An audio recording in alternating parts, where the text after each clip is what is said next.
Hello chess friends and welcome to Jozarov chess channel, and welcome to a very special story that I decided to share with you today. It's a story about the world champion Magnus Carlsen and his future plans in the world championship match, in the next world championship matches that will happen. We know of course what happened in the past. Magnus Carlsen stays the world champion in chess. He defended his title against his challenger Ne5 but what Magnus Carlsen did, he gave an interview on a Norwegian podcast where he said that he's not going to defend his world championship title anymore. Really big news, really wild news. Here's a little bit of the link. I will show you the link to this very important news in the description below. So I read this story on chess.com, so I wanted to share you, of course, this very important story. So please check out the interview with Magnus Carlsen. Of course, you can also analyze a little bit his words. But here's the thing: Magnus Carlsen is saying he's not going to defend his world championship title anymore unless the challenger is Alireza Firouzja. And I think I thought about it a little bit more, and I think it's a fair decision. First of all, we should respect Magnus Carlsen's decision, because Magnus Carlsen, first of all, has proved himself as the best player of this generation, and many of you will probably say he's even the best player in chess history. Okay, we can agree with that. Someone's not agreeing with that, but what I'm saying is that he has proved himself as the best player of the last decade, and it's a huge thing when you think about it harder, because there are not so many players that lasted, I don't know, for more than 10 years. Magnus Carlsen is the best rated player now for 10 years. Really wild stuff, and he's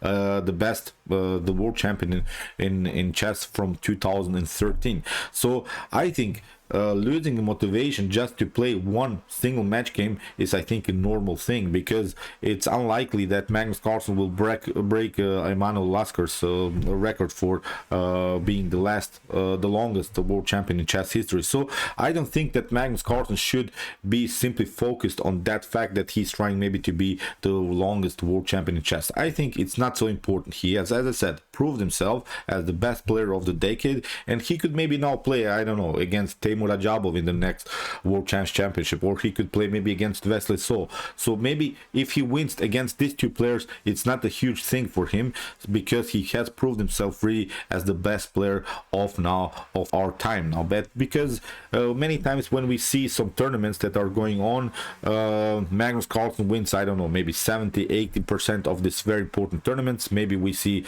I don't know, a top grandmaster like Levon Aronian and Teimur Rajabov are winning some other tournaments, and then they're very happy. But Magnus Carlsen lost one tournament and suddenly he's not the best player anymore. So I should think we should really respect first Magnus Carlsen's strength, but also we should respect his decision, because the World Chess Championship it's not the most important tournament anymore. I think we can agree with that, because we have seen now in this World Chess Championship match between Magnus Carlsen and Ne5 that, in my opinion, it was not such a huge thing. I really didn't feel that something special is going on, and Magnus Carlsen knows it probably too, because he said that he's going to play the only World Chess Championship match against Alireza Firouzja. And I think a match between Alireza, probably the next world champion in chess, and now Magnus Carlsen, the current world championship chess, would be simply a huge thing. Every other match, I think, for our chess lovers wouldn't be simply a huge thing.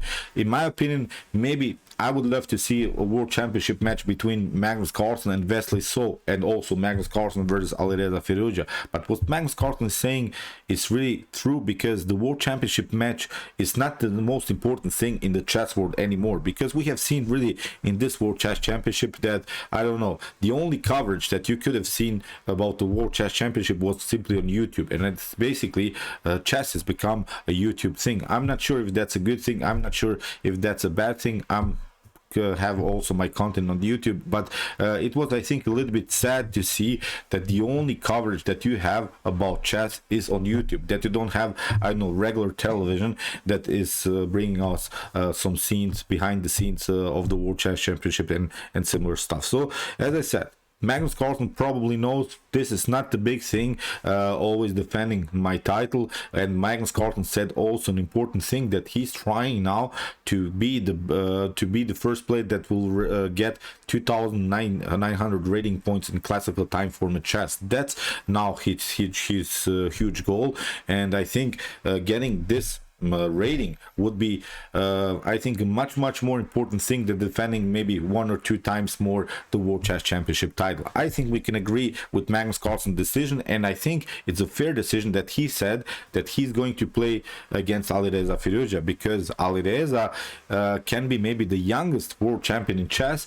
and of course Magnus Carlsen doesn't want to leave the chess world without playing the World Chess Championship match against Alireza Firouzja, because you'll be the guy that didn't want to play against Alireza Firouzja, and he doesn't want to be that guy. He wants to be one of the best players of all times, and he's currently one of the best players of all times. As I said, someone thinks maybe that he's the best player in the world, but he doesn't want to leave the World Chess Championship title without playing Alireza. Alireza is sort of a guy we can, I think, agree that he is really spiced up. He has really sort of a dynamic play that we miss sometimes, so that's why I think that would be simply an epic match between Alireza and Magnus Carlsen. So that's why probably Magnus Carlsen said, okay, if Alireza wins the match game, then he's now the world champion in chess, really the next sort of guy that can last for 10-15 years, which will be then a huge thing.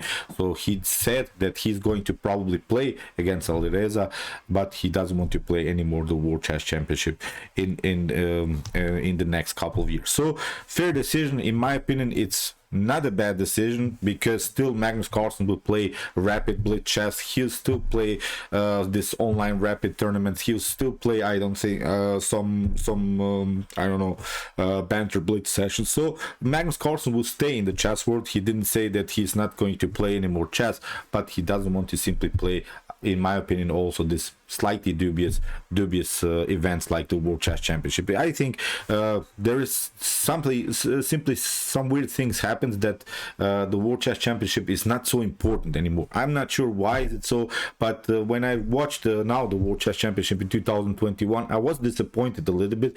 If you have seen maybe after the match games and before the match games, this commentaries, and also the question that Magnus Carlsen got, and also that Yat Nepomniachtchi got, I was really a little bit frustrated when I see that someone asks this stupid questions, and someone can say, okay, there are no stupid questions, there are only stupid answers.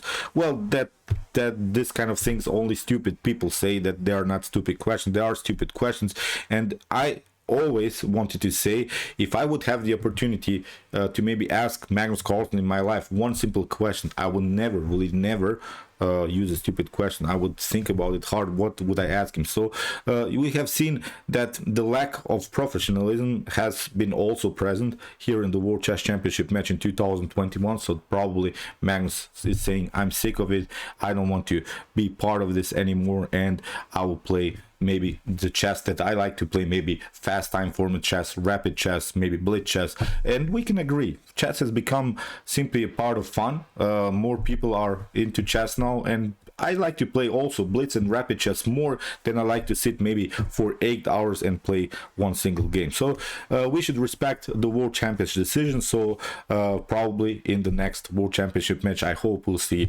Magnus Carlsen against Alireza Firouzja. So I prepare now one short game, one really thematic game in the Scotch game between Magnus Carlsen and Alireza Firouzja. It was part of their match game on League Chess. It was played in February of this year. It was, I think, a huge match game between the two of them, because they played online blitz, and I think here you witness really beautiful elements of the Scotch game. So let's check out now what happened. Magnus Carlsen won the match game against Alireza Firouzja. They played more really many games. So here Magnus opened with the move e4. We have now e5 by Alireza, knight to f3, knight to c6. We have d4, we have the Scotch game. I haven't covered the Scotch game so many times here on my YouTube chess channel, because it's not so popular anymore. It's not so often played in top grandmaster level, but I miss it sometimes because it has really some beautiful tactical elements. So here after move d4, e takes d4, we have knight to d4, and now queen to f6. This is normal stuff. All of this stuff that is happening in the Scotch game is is simply built around the square d4. So white is trying to protect that square and is trying to develop fast. On the other hand, black is using the attack around the d4 square in order to also create some attacks against other squares. So here, for instance, the g2 square and also the e4 pawn are the targets in the next couple of moves, because the queen came out very early. So now in the future we can expect also the move bishop to c5 in order to continue the pressure around the square d4. So as I said, here the continuation, we have bishop to e3, and I wanted to show you this game because it shows how the Scotch game can go really wrong, because if you play one single inaccuracy, the game is basically over. And that's exactly what happened. Here Alireza plays queen to g6. It is a preventing move. You don't want to play, of course, something like g3, then you're weakening a little bit your long diagonal. Here queen takes e4 could happen, and also your rook could be attacked. So basically the e4 is now weakened, also the g3 pawn is the weakness. But Magnus Carlsen played here a brilliant move. He played now the move knight to c3. A better idea, instead of this move queen to g6, is to play simple development. As I said, the whole battle should be around the square d4. Then of course white has to protect here the knight on d4 with the move c3. Then after d6 we can play bishop to e2, and after something like queen to g6 we can simply castle, because here simple bishop to h3 it's not so important, because still we can cover here with the move bishop to f3. The problem is now, if you play instead of that queen to e4, then it's not good. You get simply queen to f3, bishop to f3, the queen gets kicked away, and then knight to c6, bishop to c6 is simply winning the game for white. So these are the tiny little tricks, of course, in the Scotch game. So as I said, queen to g6 simply not the best of moves here by Alireza. Here bishop to c5 slightly better. So here the after move queen to g6, Magnus Carlsen continues the development with knight to c3, and here Alireza thought, okay, I'm playing now bishop to b4, pinning your knight, and then I want to take out the pawn on e4. But here Magnus simply plays queen to d3, because if you play now here bishop takes c3, then still we can take with queen takes c3, and after potential queen to e4, then you get knight to b5. And that's also sort of a thing that you have to know in the Scotch game. Whenever the queen leaves the protection, whenever the queen gets in, especially the Scotch game, there is also this Bloomfield Gambit. If queen to f6 happens, then you should search sometimes for this motif knight to b5 and attacking simply the c7 weakness. So from this point on, it's game over here for black. So that's why after queen to d3 you cannot take. You can take, of course, but after queen to c3 you have lost a little bit your bishop pair, and now in such an open game the bishops are perfectly fine. We have seen the problems around the square e4, so queen takes e4 is not an option here. So after move queen to d3, here knight to f6 by Alireza Firouzja, and now f3. Finally Magnus Carlsen has regrouped. Finally he has now a solid position here around the square e4. Now Alireza is trying to break that. He's trying to open the position, but there is one rule in chess which says you should not open the position if your king is not secured. And you see now why it's so important, this principle in chess, why you should not break it.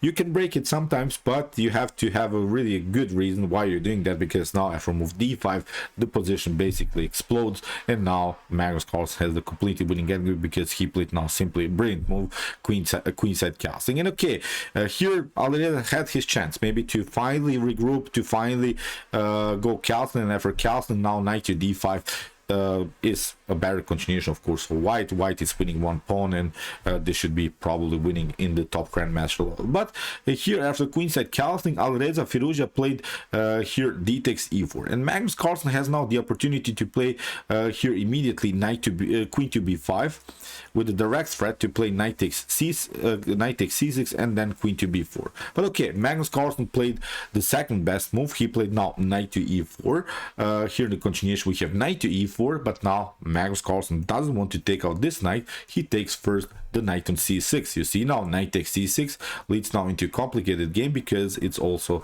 a checkmate threat here on d8. So that's why bishop to d6 was played by Alireza Firouzja. We have now knight to d6, knight to e5 attacking the queen. The queen has to move, and now knight to c4 attacking again the bishop. Again Alireza Firouzja is trying to regroup, and he's trying to simplify the game by trading off the queen. queens, but now Magnus Carlsen plays a brilliant move, queen to d6, sacrificing the queen. We have c takes d6, knight to d6, we have a new fork, king to king to e7, knight to f5, and now for bishop to f5. Magnus Carlsen has a brilliant move here, bishop to c5. We have king to e8. Now this other bishop comes into the game. Here bishop to knight to d7. We have rook to e1 attacking the king, king to d8, and now after bishop to d7 we have in this position Alireza Firouzja resigned, because after bishop to d7 this one is happening, rook to e7, and you're losing decisive material. The game is simply over. So really beautiful game. I decided to show you a glimpse of what could maybe happen in a potential World Chess Championship match. Of course this will probably not happen, because Alireza Firouzja first of all will not play the Scotch game, and will probably not to play this dubious queen to g6 move. He'll prepare much better if that happens. But I really wish that we see maybe really this huge battle. I think it will be a huge thing between Magnus Carlsen and Alireza Firouzja. Or my second thoughts are maybe Magnus Carlsen against Wesley So, but we have seen that Magnus Carlsen doesn't want to play anymore the World Chess Championship, except he's playing maybe Alireza Firouzja. So this was, I think, very important news. As I said, read the article. The link of the article will be in the description below. It's a huge thing, it's a huge decision, but as I said, I can understand the Magnus Carlsen decision, because he has now better goals. He's trying to get his 2900 rating points in classical time format chess. He's trying maybe to win more blitz rapid events. So we'll still see Magnus Carlsen playing, and he'll probably stay the best player in the world. So okay, I hope that you enjoyed the story. I enjoyed it really a lot. It's a huge thing for all of us, and if you want to follow more Magnus Carlsen game, Alireza games, check out my coverage of their games so far. Here is the link of some of their games, and if you like this content, don't forget to subscribe to my channel. See you soon with some more videos, and what to say, chess is the best, of course.